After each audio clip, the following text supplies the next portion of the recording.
his lovely wife, Catherine. Katie was her nickname. She did everything she could to cheer up Martin Luther, and she was having no success.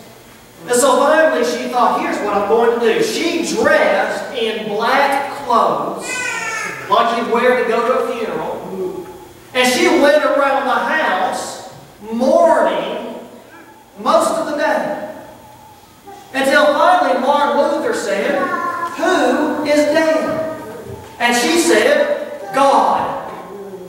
Then Martin Luther says, "Don't be so foolish. What do you mean to suggest that God is dead?" And his wife says, "My dear daughter, you are mourning and moping today as if God is dead." You find yourself doing that same thing sometimes? Struggling under the burdens of this life, acting like, at least in your heart, that God is not on the throne anymore. That perhaps maybe even God is dead. Brethren and friends, God is not dead. Jesus says that if you are weary and heavy laden, come to Him. And notice, second of all, the promise that He gives. Come unto me, all you who are weary and heavy laden, He says in verse 28, and I will give you rest. Aren't you tired? Aren't you tired of carrying this burden around? Jesus says the promise of the Father is that He can give us rest. Now this rest is not the ultimate rest that we will all receive in heaven one day. That rest is discussed in Hebrews chapter 4. This rest is a different type of rest. This is the rest that you get after you've been working all day. You come down, you sit down, you prop your feet up. And then you get refreshed so that you can get up and go back the next day. When we lived in North Georgia, we visited the highest point in Georgia, Brasstown Mall. Since we're over there in the Smoky Mountain area, we went to visit the highest point in Tennessee, Clingman's Dome. We've been to the highest point in North Carolina. Now, they've created roads where you can drive most of the way up, or for those who are young at heart and somewhat young physically, you can walk up.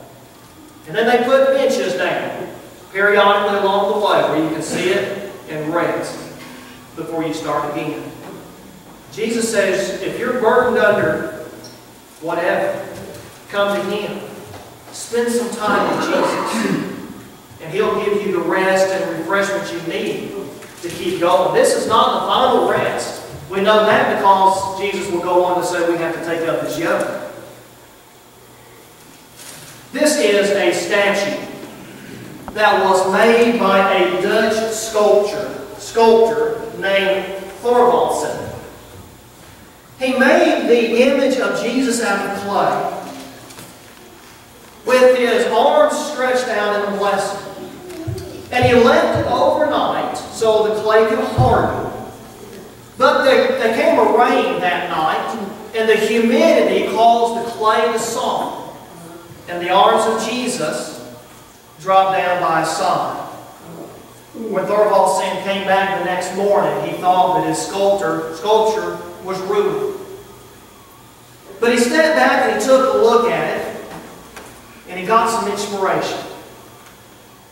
He decided to put Jesus' arms out in this fashion, welcoming people to come to Him. And you can imagine, he named this sculpture, Come Unto Me. This statue is 10.5 feet tall. It's located in the Protestant chapel in Copenhagen, Denmark. Being so tall, you can imagine it's easy to see anywhere in the chapel. But my understanding is, the only way you can look into the eyes of Jesus in that statue is get on your knees before it so that you can look up into the face of the Savior. Jesus says here, come unto me if you are weary and heavy laden, and I will give you rest. There is no human being that can make that promise. The second command Jesus gives us here in this text is, take my yoke upon you. Look what he says in verse 29. Come unto me, all you labor, verse 28. Verse 29, take my yoke upon you. The Jews called the law of Moses a yoke. The Jews had counted some 613 different individual laws in the law of Moses. And it was indeed a burden. Every time you sinned, you had to make a sacrifice. You had to go make sacrifices constantly. Just one of the many burdens that the Jews felt under the law of Moses. And they called it a yoke. The New Testament calls the law of Moses a yoke on a couple of occasions. Jesus here says, take my yoke. Take my yoke. Now those of you who are older, maybe even plowed with a yoke of oxen, a yoke on some cattle or mules maybe. The yoke causes the ox to do everything together, right? If one ox lays down, what's the other ox going to do? It's going to lay down. If one ox stands up, what's the other ox got to do? It's got to stand. If one ox stands still, the other one's going to do what? Stand still. If one ox starts moving, what's the other one going to do? It's got to start moving. And so Jesus calls on us to take His yoke. He's wearing one side of it, and we wear the other side. And Jesus says, take this yoke on yourself and walk with me. Walk with Jesus. And Jesus says here that this yoke that He has, He says it's not a heavy yoke to carry. Take my yoke upon you. Verse 30, for my yoke is easy and my burden is light. Whatever burden that you're carrying this morning, it is light compared to what Jesus requires of us. The way of the transgressor is hard, Solomon says in the book of Proverbs. But the Apostle John says in 1 John 5 and verse 3 that the commandments of Jesus are not burdensome. There is nothing that Jesus requires of us that is impossible for us to do. Today, in the Christian age, when we sin, we don't have to come offer a sacrifice. Jesus is the once and for all sacrifice. We bow in our hearts to Jesus where we are, and we say, Jesus, I am sorry that I committed this sin. That's not burdensome. That's not hard to carry. It's easy, and it's light. That's the nature of the yoke that Jesus calls us to carry with Him. It's nothing that He hasn't done before. It's nothing that He isn't doing for us right now. Jesus says, carry this yoke with Him. And then, I think of a kite. We like to fly kites. A kite is attached to a string, right? The string in and of itself is not heavy. In fact, the kite's not heavy, but the string is not heavy. The string is not a burden on the kite. You run along until the wind catches the kite and it lifts it up in the air and you hold on to the string. Now you know that kite might think, if I didn't have that string holding me down, I could fly higher. I could go further. I could enjoy the wind much better if I didn't have that kite holding me down. But you know that that string is necessary. If you cut that string on that kite, the kite might fly higher or it might fly farther. But eventually it's coming down to the ground. The commandments of Jesus Christ are like the string on that kite. Jesus knows what kind of laws and regulations we need to enjoy life. Jesus knows what kind of commands that we need from Him to allow us to fly high and to fly far. But if we ever cut that string, we might go further, we might fly farther, but eventually we'll come crashing to the ground. Jesus says His yoke is easy and His burden is light. That's the second command. The third command is, of course, that we need to learn from Him. Take my yoke upon you, Jesus says. The third command is learn from me. Learn from Jesus. Jesus is the Son of God, and Jesus learned obedience by the things that He suffered.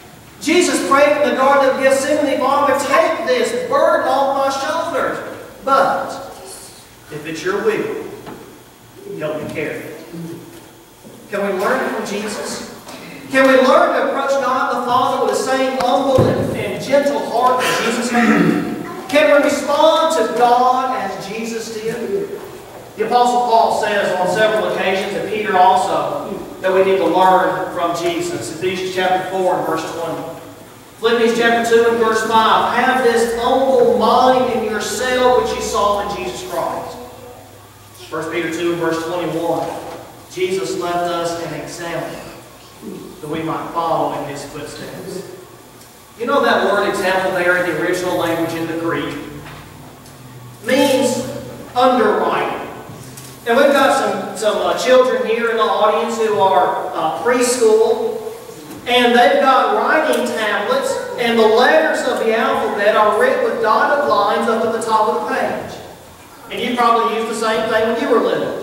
And then you learn to write your letters by tracing that, and then writing the same letter. It might be vertical, it might be horizontal. You write the same letter, you follow the same motions that are over there in that example, either on the left or at the top. That's that word example in the Greek in 1 Peter 2:21. Jesus is the one that we are to pattern our lives after. And so Jesus says, learn from me. Learn how to deal with the problems of life from me. Learn how to deal with criticism from me. You know, you go read all of the smart men who have lived in this world.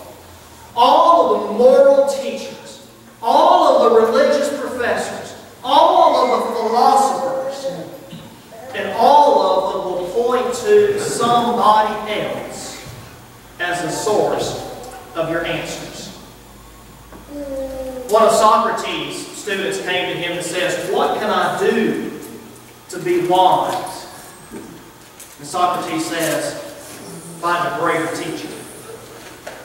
The Buddha, when he still lived, he had a student, and the student came to him and said, how can I be wise? And the Buddha said, be a lamp unto yourself and a refuge for yourself. You know how pointless that is? You and I know that we cannot be a sufficient guide for ourselves. Socrates says, go to somebody else. Buddha says, follow your heart. And you and I are asking, my heart doesn't know where to go. Jesus says, come to me. See there, Jesus has got the answers. He doesn't say, go over here. He doesn't say, do this. He certainly said, don't follow yourself. Jesus says, come to me and learn from me. So 3 commands. Come, take the yoke, and learn. 1 promise. I'll give you rest. And then our final point is, there's only one Savior.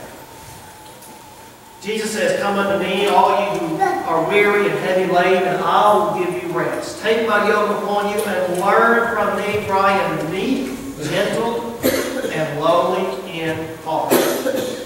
Meekness is not weakness.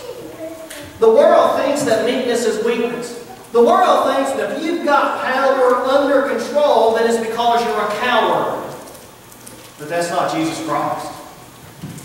Jesus could, all of those people who were persecuting Him on the cross, all of those people who were mocking Him, all of those soldiers who spit on Him and hit Him and slapped Him, He didn't even have to bat an eyelid.